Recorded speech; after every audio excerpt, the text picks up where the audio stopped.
चलिए शुरू करते हैं क्वेश्चन को।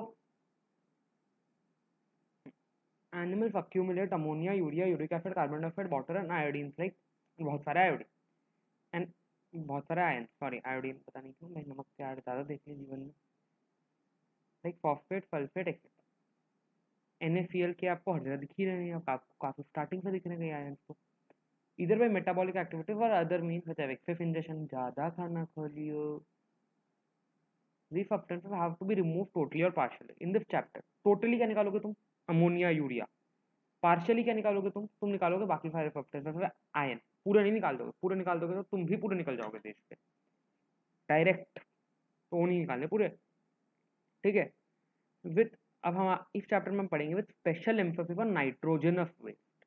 भैया देखो कॉमन नाइट्रोजन होते तो बहुत सारे हैं, बट हम कॉमन वालों को ज़्यादा ध्यान देते हैं आजकल। अब एक बात समझिए कि नाइट्रोजनस वेस्ट मैंने आपको बताया है, नाइट्रोजन वेस्ट कैसे? अमोनिया था, यूरिया था, यूरिक एसिड था, ठीक है। ठीक है, major form of nitrogen waste excreted by animals. Ammonia is most toxic form and requires large amount of water. Uric acid is least toxic and can be removed with minimum loss of water. Urea बीच में आता है, हम भी बीच में आते हैं भैया ह्यूमन, इसलिए हम यूरिया निकालते हैं, इसलिए यूरिन कहते हैं उससे। Congratulation. The process of extracting ammonia is excreting ammonia is ammonotelism. Urea निकालने को यूरियोटेलिज्म, यूरिक एसिड को यूरिकोटेलिज्म, ठीक है। Many bony fish of aquatic amphibians and aquatic insects are amonotelic in nature. Ammonia is readily soluble if generally extracted by diffusion across body surface through gills. मैंने आपको कई बार बताया कि सबसे primitive method हमेशा डिफ्यूजन बेस्ड मेथड्स ही होते हैं, ये एक रूल है जीवन का, ठीक है। इसके आगे क्या है, ये फिशेस में होता है क्योंकि इसमें बहुत सारा पानी लगता है। अब क्या है कि टेरेस्ट्रियल एनिमल्स को ये इतना अच्छा नहीं लगता बिकॉज बहुत टॉक्सिक होता है अमोनिया, ठीक है। ठीक है, क्योंकि हमें लेफर टॉक्सिक वेस्ट अच्छे लगते हैं, यूरिया, यूरिक एसिड कम टॉक्सिक होते हैं, बहुत अच्छे लगते हैं हमें, और पानी में कन्वर्ट हो जाता है। अब देखो यार, टेरेस्ट्रियल मैमल्स में सबसे ज़्यादा कॉमन है यूरियोटेलिक, कई मरीन फिशेस भी करती है, एम्फीबियंस भी करते हैं। Ammonia produce by metabolism is converted to urea in the liver of these animals, ठीक है, and relieved into blood which is filtered and excreted out of the kidney. Some amount of urea may be retained in kidney matrix for some animals to maintain a desired osmolarity.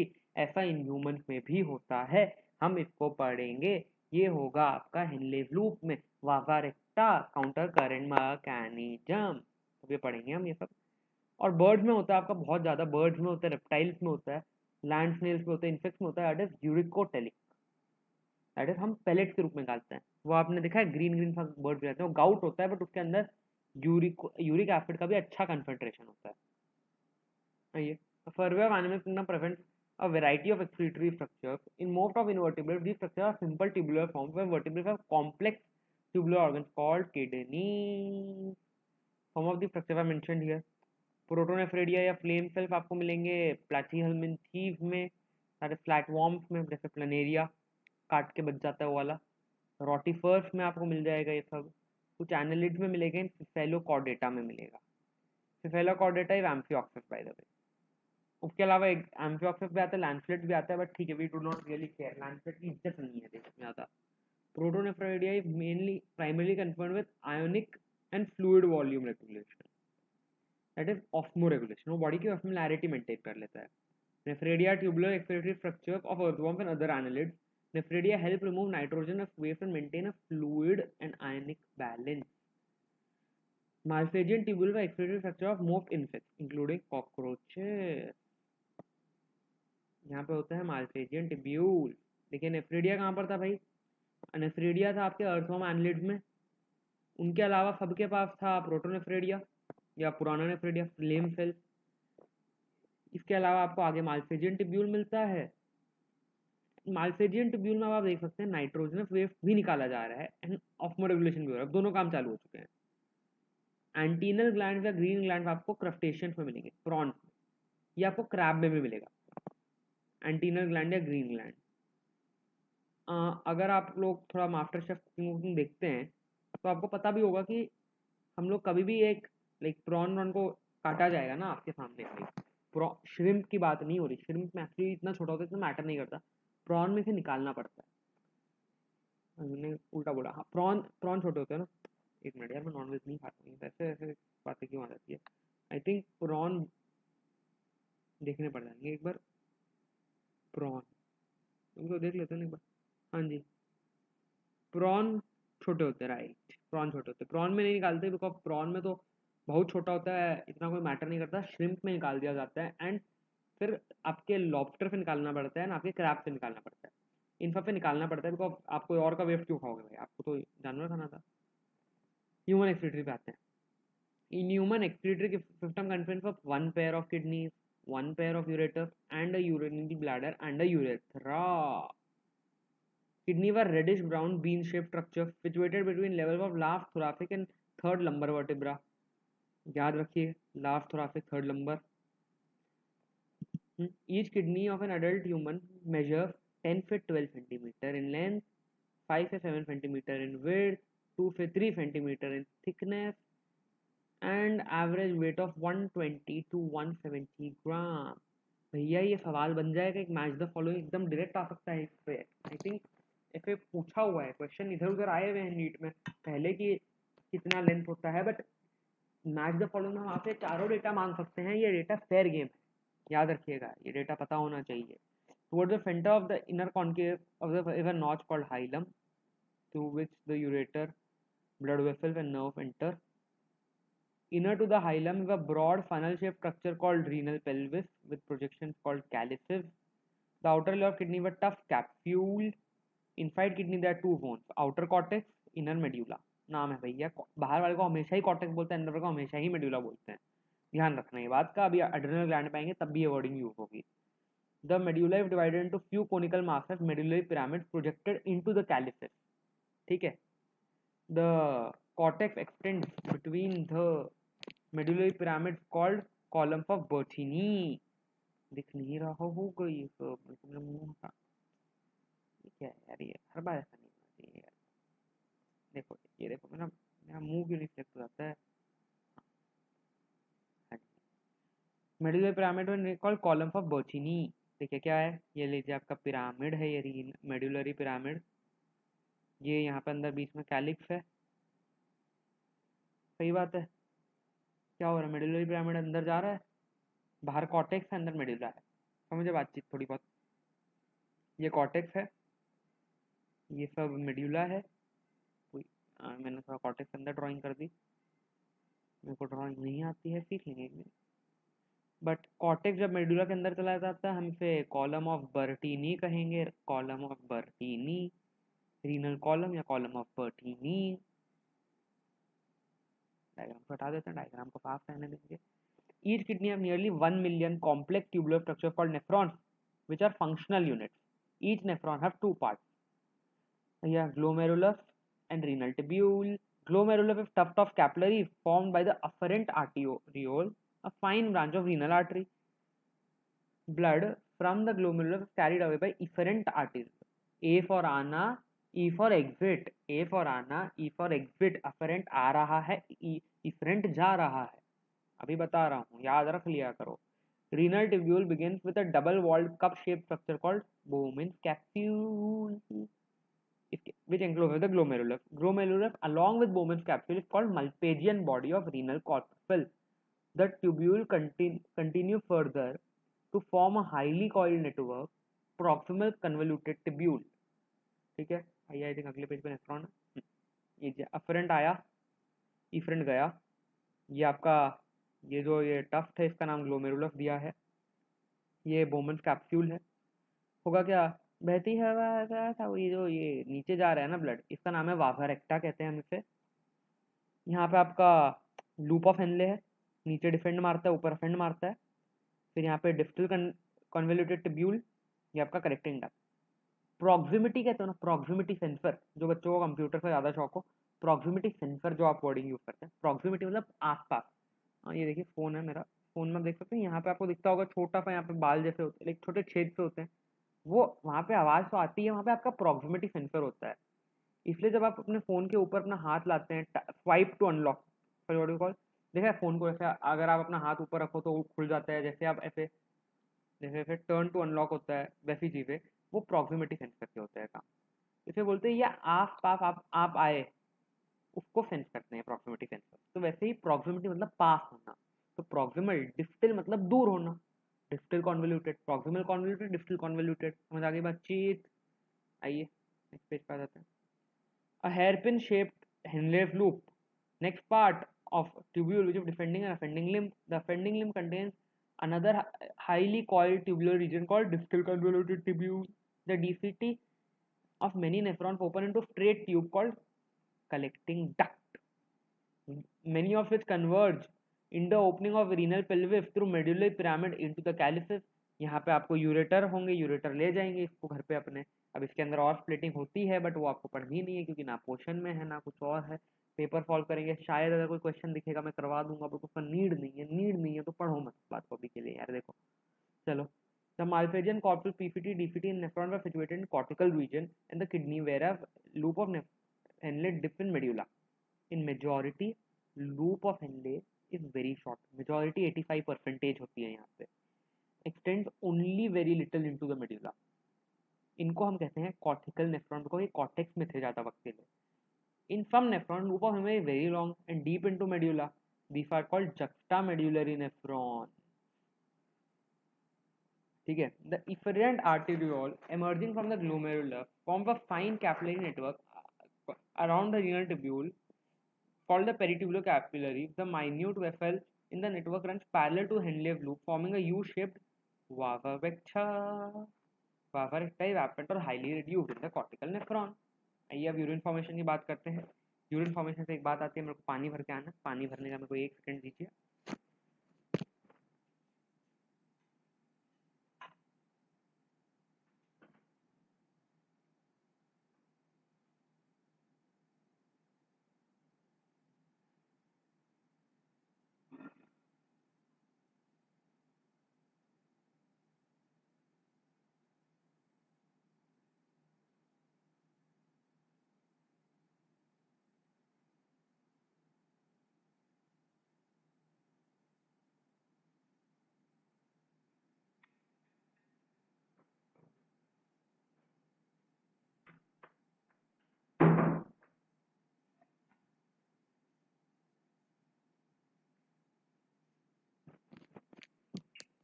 हाँ जी, I am back, I am back, I am back. क्या होता था आपको, अगर body का 10% water loss भी हो जाता है तो आप हो जाओगे डिहाइड्रेट ना, आप हो जाओगे भगवान को प्यारे। तो नहीं, पानी पीते रहने का। The first the first step of urine formation is filtration of blood which is carried out on average 1100 से 1200 ml of blood is filtered bye kidney पर मिनट। कुछ गलती दिख रही है इधर आपको, छोटी प्यारी सी गलती।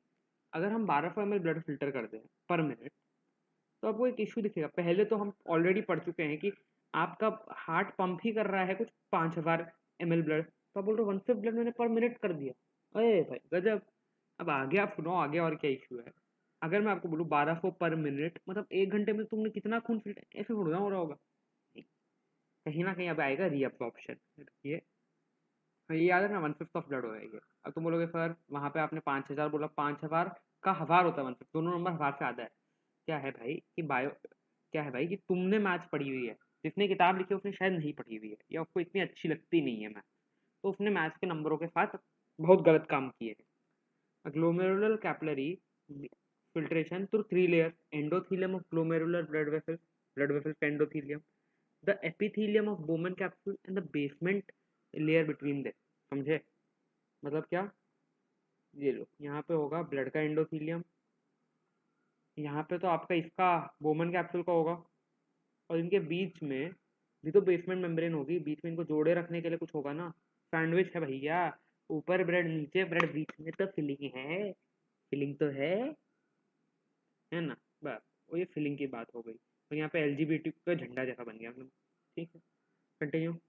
The epithelial cells of Bowman's capsule called podocytes are arranged in an intricate manner ताकि वहाँ पे छोटी छोटी स्पेस हो, फिल्ट्रेशन स्लिट हो, फिल्ट्रेशन पोर हो।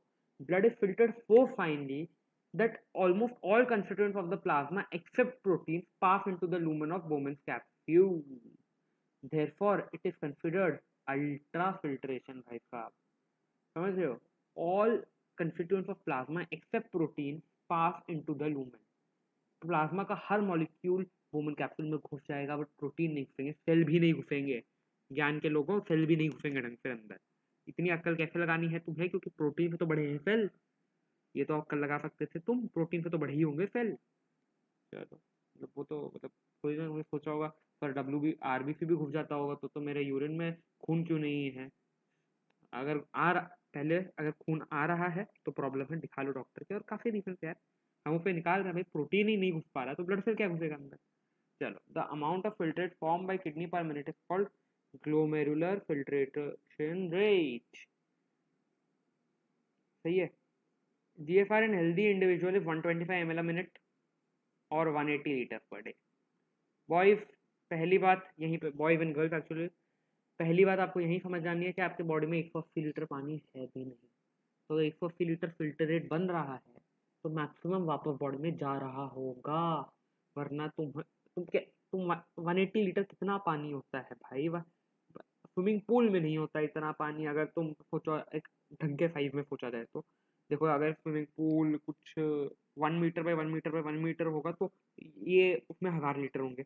1 metre by 1 metre by 1 metre के पूल में 1000 लीटर होंगे कुछ। भैया अगर उसमें 1000 लीटर है तो मतलब क्या ये क्या 5 आदमी उतना पानी है? मतलब एक normal Olympic size swimming pool में 100 आदमी की बॉडी उतना ही पानी है? नहीं ना, उसको काफी ज्यादा पानी होगा अंदर। सोच समझ के ये बात सोचनी है आपको कि इतना तो पानी नहीं है बॉडी में तो कहाँ होगा, तो इतना कैसे बना फिल्ट्रेट? आइए, the kidney has built in mechanism for regulation of GFR that is glomerular filtration rate. One such efficient is called JGA apparatus। JGA बहुत जरूरी है। वाकिर भाई कहते हैं ना बादल जरूरी है, मैं कहता हूँ JGA जरूरी है। JGA is special sensitive region formed by cellular modification distal convoluted tubule and afferent। कोई ज़्यादा ज़रूरी बात नहीं है, मॉडिफिकेशन उसमें DCT का हुआ है एंड अफेरेंट आर्टियोल में हुआ है जहाँ पे कॉन्टैक्ट है। Fall in GFR can be activate the JG cells to release renin which can stimulate glomerular filtration back to normal. ठीक है, यहाँ पे आता है, इसे हम कहते हैं राफ। राफ लीला नहीं बेटा, राफ है ये बस, RAAF। इसका अर्थ होता है रेनिन एंजियोटेंसिन वाला मैकेनिज्म। ठीक है, आपको आगे हमें पूरा आपको राफ मैकेनिज्म आगे पढ़ाया भी जाएगा। अब राफ मैकेनिज्म क्यों मैटर करता है? बिकॉज ये आपका ग्लोमेरुलर फिल्ट्रेशन रेट को हैंडल करने का सबसे आसान तरीका है। इसका पूरा नाम है राफ रेनिन एंजियोटेंसिन सिस्टम या रेनिन एंजियोटेंसिन एल्डोस्टेरॉन सिस्टम। ठीक है, based on however you like to spell it. RAAF। Aldosterone में आप लोग याद रख लीजिए, क्योंकि एल्डोस्टेरॉन हमारे एनसीईआरटी के मैकेनिज्म में है जहाँ तक मुझे याद है अच्छे से, तो फिर तो हमें रख ही देना चाहिए राफ को। ये होता है, इसे राफ कहते हैं। इस मैकेनिज्म को आगे पढ़ेंगे। ओए, ये क्वेश्चन आएगा तुम्हें कि कोई आदमी है जिसकी किडनी फेल हो गई है, उसको हमने रखा है व्हाट वी कॉल डायलिसिस पे, तो उसकी बॉडी का ब्लड सेल काउंट ज़्यादा होगा कम होगा? एक्चुअली कम होगा उसका ब्लड सेल काउंट। रीज़न ये है कि जस्टा ग्लोमेरुलर apparatus आपकी बॉडी में ब्लड सेल्स भी बनवाता है। वो आपकी बॉडी में एरिथ्रोपोएटिन, जिससे आपकी ब्लड सेल बनती है, वो हार्मोन भी सेक्रेट करता है। एंड किडनी फेलियर मतलब वो भी फेल हो गया होगा। चलिए आइए, the comparison of volume of filtrate formed per day with the urine relieved per day 1.5 liters, whereas 99% have to be reabsorbed. This process is called reabsorption। याद रखिएगा 1.5 लीटर आता है। The tubular epithelial cells in different segments of nephron perform this by either active or passive mechanism. For example, substances like glucose, amino acid, Na plus etc. in the filtrate are reabsorbed actively, whereas nitrogen and phosphorus are absorbed by passive transport. Reabsorption of water also occurs passively in initial segments of the nephron। समझे? समझे क्या हुआ? Glucose absorb हो गया, amino हो गया, Na हो गया। ग्लूकोज आपकी बॉडी बिल्कुल यूरिन से नहीं निकलने देगी। ग्लूकोज तो यूजफुल है यार, आपके लिए जरूरी खाने की चीज है वो, उसको आपकी बॉडी निकलने ही नहीं देगी। अमाइनो एसिड बहुत कम निकलने देगी, Na बहुत कम निकलने देगी। ठीक है, रिअब्जॉर्ब हो जाते हैं। ग्लूकोज आपके ब्लड में नहीं होता। अगर ग्लूकोज आपके ब्लड में होता है तो उसे एक कंडीशन कहते हैं, ग्लूकोसूरिया कहते हैं। वो डायबिटीज मेलाइटस या फिर नॉर्मल आप जिसको कहते हैं शुगर की बीमारी का एक सिम्टम है। जब कोई को शुगर की बीमारी होती है तब उनके जब अनट्रीटेड होती है, आप इंसुलिन नहीं ले रहे, कुछ नहीं ले रहे, तब आपके बॉडी में निकलता है। समझ रहे हो बात को? ठीक है, in the filtrate reabsorb activity. ठीक है, during urine formation the tubular cell secrete substance like H plus, K plus and ammonia into the filtrate। tubular secretion is also an important step in urine formation as it helps in maintenance of ionic and acid base balance in the body. ठीक है, let's continue. Function of tubules. अभी आपको already पता है tubule का function क्या है, reabsorption. इतना सा फंक्शन था उसका तो ट्यूब्यूल का. वो तो अब मैं आपको थोड़े बड़े बड़े शब्दों में यही बात बार बार बार बार बताऊंगा, क्योंकि यही फंक्शन है किडनी का. किडनी क्या करती है, देखो किडनी क्या है, नीट की तरह है, नीट की तरह, जेई की तरह वैसे ही है. पहले हमने आपको बोला, पहले हमने क्या किया, आपको बहुत सारे बच्चों को पेपर दे दिए, 20 लाख जन पेपर दिए, फिर हमने उसमें सिलेक्ट कर लिया. बाकियों को हमने बोला कि बेटा तुम वापस आ जाओ, नहीं नहीं वापस आ जाओ, उनको रीअब्सॉर्ब कर लिया. जो उसमें बेस्ट थे उनको हमने कॉलेज भेज दिया. समझे, वैसा सिस्टम है ये. आओ, PCT line by simple cuboidal brush bordered epithelium with increase surface area for reabsorption. Nearly all essential nutrients, 70 to 80% of electrolytes and water are reabsorbed in this segment. मतलब जो reabsorb होना था उसका 80% यही reabsorb हो गया. PCT also helps maintain pH and ionic balance of body. Osmoregulation कहते हैं भैया इसको. By selective secretion of hydrogen ion and ammonia in filtrate. आपके यूरिन में कुछ amount of ammonia भी होता है. And absorption of HCO3 from it. ठीक है. Henle's loop. Reabsorption is minimum in ascending limb. Okay. However, plays significant maintenance of high osmolarity of the medullary intestinal fluid. The defending limb of loop of Henle is permeable to water but almost impermeable to electrolytes. This concentrates the filtrate as it moves down. The offending limb is impermeable to water but allows transport of electrolytes actively. समझो, offending limb defending limb if permeable to water. Defending limb जब होगा वो नीचे जाएगा तब पानी अंदर घुसता जाएगा, घुसता ही जाएगा, वो पूरा अपनी यूरिन को एकदम लिक्विड ही कर देगा, पर अंदर इलेक्ट्रोलाइट्स नहीं आएंगे, मतलब कंसंट्रेशन ड्रॉप हो जाएगा यूरिन का. तो जब आप ऊपर जाओगे ना तब इलेक्ट्रोलाइट बाहर निकल सकते हैं पर पानी नहीं निकल सकता. तो अब इलेक्ट्रोलाइट्स भी आपने पहले आपने पानी डाल दिया ताकि यूरिन आपका ज़्यादा कोई कंसंट्रेटेड यूरिन ना निकले, और आपने फिर अंदर से निकाल दिया सब कुछ. अब वो डीफीटी में जाएगा तब मैं वहाँ पे पानी भी निकाल दूंगा. तो I will left with a very good concentration of urine while nor my ionic balance will also not be disturbed. That is the point of this. Osmolarity भी maintain यही कर रहा है बैठकर. The defending limb is देखिए, defending limb is permeable to water but almost impermeable to electrolytes. Ascending limb is impermeable to water but allows transport of electrolytes actively or passively. Active passive का meaning आपको पता है. Therefore, the concentrated filtrate passes upward and it gets diluted due to the passage of electrolytes into medullary fluid. Distal convoluted tubule पे आ जाते हैं. DFT.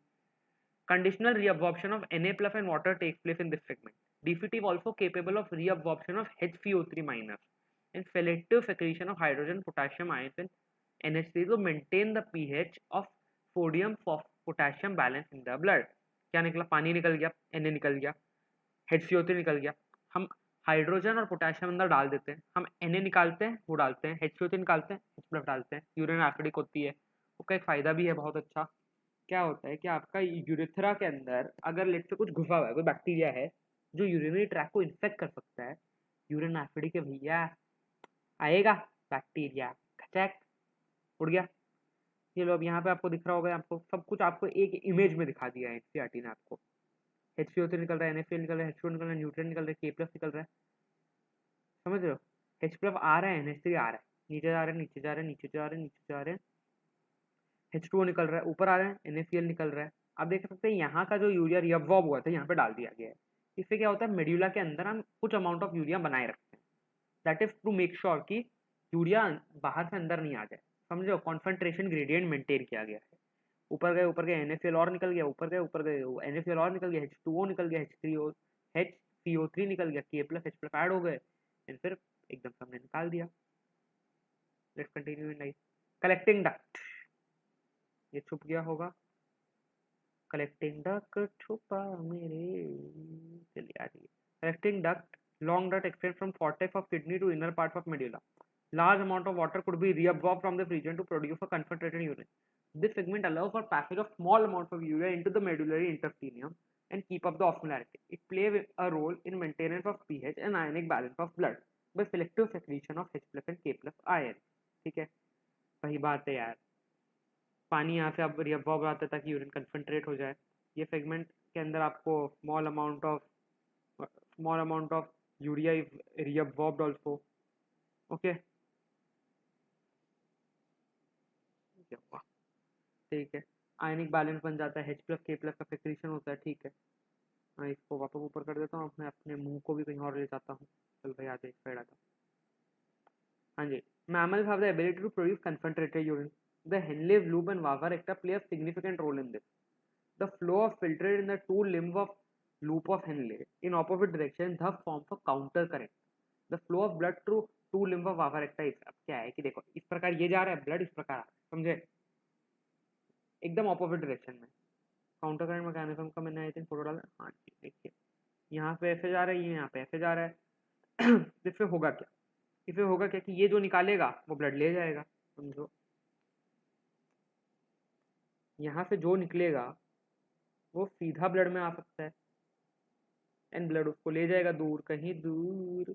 यहाँ से जो निकलेगा वो सीधा ब्लड में आएगा, जो यहाँ से निकलेगा सीधा इधर आएगा। तो एक काउंटर करंट फॉर्म होता है।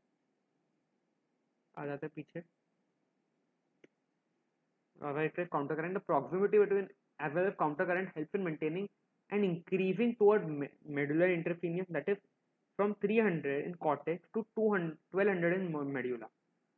देखो यहाँ पे क्या हो रहा है, याद रखिएगा, यहाँ पे क्या हो रहा है, H2O निकल रहा है, परमिएबल टू H2O, H2O निकल चुका है, आते आते 1200 पे आ चुके हो आप। फिर ऊपर गए, NaCl भी निकाल दिया मैंने, तो ऊपर आते आते अब 200 पे आ गए। तो आपने फाइनली क्या किया, आपने कंसंट्रेट कर दिया इसको, सही है। फिर जब आप यहाँ पे नीचे जाओगे तब हमने एक बार H2 और थोड़ा निकाल दिया, तो ये वापस थोड़ा डाइल्यूट हो गई। व्हाट डू करो, अब आपने वापस थोड़ा डाइल्यूट कर दिया अच्छे से, समझ गए, आ गई बातचीत। बहुत इजी सी बात है, right. Come back. NaCl is transported in ascending limb of loop of Henle with exchange with down descending limb of Vava recta. NaCl is returned to interstitium by ascending portion of Vava recta. Similarly, small amounts of urea enter the thin segment of loop of Henle, which are transported back to the interstitium by the collecting tubule. The above described, ठीक है। अब basically क्या है कि अभी तक जो भी हो रहा था ना, हमने इसे एक्सप्लेन किया इसमें, कहने में सीधी भाषा बताऊं तो मैं आपको, बाकी सब कुछ आपको पता ही था, आपने पीछे रिअब्सॉर्प्शन में ये सब पढ़ा ही, हमने तो एक्सप्लेन कर दिया कि अच्छा भाई ये ब्लड करवा रहा है। आपको पता तो ये बात पहले से क्यों, यहीं पे पढ़ ली थी बात, पता नहीं क्यों ये बात वापस लिखी। Presence of such intestinal gradient helps in an easy passage of water from collecting tubule, thereby concentrating the filtrate urine. Human can produce urine nearly 4 times as concentrated as initial filtrate. ये 300 है, या नीचे जाते जाते मैं 1200 तक भी इसको ला सकता हूँ। 4 times as much we can concentrate it. अब हम बात करते हैं राफ की, रेनिन एंजियोटेंसिन मैकेनिज्म की। आइए मैं अपने मुंह को वापस यहीं ले लेता हूँ अपने ओरिजिनल एरिया में। चलिए, the function of kidney with effect, I think यहाँ पे बहुत कम बचा है अब तो आपका, मिक्टुरेशन रिफ्लेक्स और बाकी organ disorders, and I think will enter locomotion movement. तो ये बहुत कम बाकी है अब आपका, बहुत बहुत कम, इतना कम कि ये तो आज हो जाएगा। आज मैं आपको बता रहा हूँ, आज इस बार टी शर्ट चेंज नहीं होगा, इस पर नहीं होगा टी शर्ट चेंज, मतलब कि दिन नहीं बीतेगा, नॉर्मली दिन बीत जाता है तो टी शर्ट चेंज आ जाता है। अब मेरे को लग रहा है आज होगा ये कंप्लीट। चलो, the function of kidney is effectively monitored by hormonal feedback mechanism including hypothalamus, JG and certain extent heart. Osmo receptors are activated by change, ये निकालेंगे एंटी डायूरेटिक हार्मोन और वेवोप्रेसिन फ्रॉम न्यूरोहाइपोफाइसिस, सही है। ADH facilitates water reabsorption from latter parts क्या हुआ भाई, distal कन्वोल्यूटर DCT, and increase in body fluid volume can switch off the osmoreceptors and suppress ADH leave and complete feedback. ADH can also affect kidney by its constrictory effect on blood vessels. This causes an increase in blood pressure, and increase in blood pressure can increase the glomerular blood flow and thereby GFR. The JGA plays a complex regulatory role. The fall of glomerular blood pressure, GFR can activate JG cells to release renin. ये तो हो गया ऊपर ADH mechanism में, सही बात है। नीचे क्या रेनिन निकला, रेनिन आपके ब्लड में एंजियोटेंसिनोजन को एंजियोटेंसिन 1 में कन्वर्ट करेगा। एंजियोटेंसिन 2 एक वेसोकंस्ट्रिक्टर है जिससे आपके बॉडी में GFR बढ़ जाने वाला है। हावेवर हावेवर ब्लड प्रेशर बढ़ा देगा वो, इसलिए ऐसा होगा। बट हावेवर एंजियोटेंसिन 2 बनाने के लिए ACE लगेगा, एंजियोटेंसिन कन्वर्टिंग एंजाइम, जो लंग से पास होगा। हो गया। अभी एड्रिनल कॉर्टेक्स को जाकर बोलता है एंजियोटेंसिन 2 कि भाई कुछ कर, तो एल्डोस्टेरॉन कर रिलीव होता है। एल्डोस्टेरॉन Na का रीअब्जॉर्प्शन कर देता है from water of distal parts. This leads to an increase in blood pressure and GFR. The complex mechanism is known as renin-angiotensinogen mechanism. An increase in blood flow to the atria of the heart can cause a relief of atrial neuritic factor. ANS can cause vasodilation, dilation of blood vessels, and thereby decrease the blood pressure. ANS mechanism therefore acts as a check on renin-angiotensin mechanism. आ जाइए मिक्ट्यूरेशन पे। क्या होता है भाई, जब आपका urinary bladder फूल जाता है तो आपके वहाँ के मसल्स हो जाते हैं stretch receptor CNS central nervous system में आते हैं सिग्नल, वहाँ से आता है मिक्ट्यूरेशन रिफ्लेक्स, जिससे स्मूथ मसल्स का relaxation, contraction of smooth muscle होता है, रिलैक्सेशन ऑफ यूरेथ्रल स्फिंक्टर हो जाता है। स्मूथ मसल कॉन्ट्रैक्ट कर रहे हैं, आपका स्फिंक्टर रिलैक्स कर रहा है, इससे आपका यूरिन निकल जाता है, जिसको called मिक्ट्यूरेशन। If a micturition, an adult human on an average 1 to 1.5 liters of urine per day. The urine formed is light yellow colored watery fluid which is slightly acidic. pH 6 होता है. It has characteristic odor. ये odor आता है bilirubin biliverdin जैसे chemical से वैसे. Not exactly bilirubin biliverdin. There is a very certain chemical exactly, आपको का नाम भी बताया जा सकता है बट उसकी नीड नहीं है जीवन में, बट बता देता हूँ. यूरिन स्मेल केमिकल, हाँ जी, urine smell chemical is sulphur होता है ना, हाँ जी सही है, ये सही है, सल्फर बेस्ड होता है. यू अब मैं एग्जैक्टली तो देख लेता हूँ, एग्जैक्टली सल्फर का कितना, which chemical give urine urine smell, yup, हाँ जी. This is a by product of protein के अंदर के sulphur and ammonia and sulphur. Colour उसका येलो आता है बिलीरुबिन बिलीवर्डिन के कारणवश. बिलीरुबिन बिलीवर्डिन आपके व्हाट वी कॉल फीसिस को भी वही कलर देते हैं actually speaking, bile pigment. On an average 25 to 30 gram of urea is excreted out per day. याद रखिए नंबर. इच्छा करे तो आप अपनी कोई बुक में लिख भी लीजिए कहाँ पे क्या क्या नंबर थे. Various condition can affect the characteristics of urine. Analysis of urine help in clinical diagnosis of many metabolics. For example glucose है, ग्लूकोसूरिया, कीटोन है, कीटोनूरिया, ये दोनों फास्ट में है, डायबिटीज में लाइटिश. आइए रोल ऑफ अदर ऑर्गन. देख भाई अदर ऑर्गन क्या है, लंग्स है. Lungs large amount of CO2 निकाल देते हैं, 200 ml पर मिनट, ओके, और पानी भी निकालते हैं, सिग्निफिकेंट क्वांटिटी ऑफ वाटर निकल जाता है हर दिन लंग्स के through. Liver largest gland, bile containing substances like bilirubin biliverdin cholesterol degraded steroid vitamin drugs, ये सब पास आउट किससे होते हैं, डाइजेस्टिव वेस्ट के through. Sweat and sebaceous gland, sebaceous माने आपका wax gland, can eliminate certain substances. Sweat can remove, sweat क्या करता है, NaCl निकालता है, स्मॉल अमाउंट ऑफ यूरिया निकालता है, लैक्टिक एसिड निकालता है. मसल्स लैक्टिक एसिड बनाते हैं और मैकेनिज्म पढ़ेंगे मसल्स के चैप्टर में. The primary function is to facilitate cooling effect on body. It also helps in removal of some waste mentioned above. Sebaceous gland eliminate certain substances like sterols, hydrocarbons and waxes through sebum. ठीक है.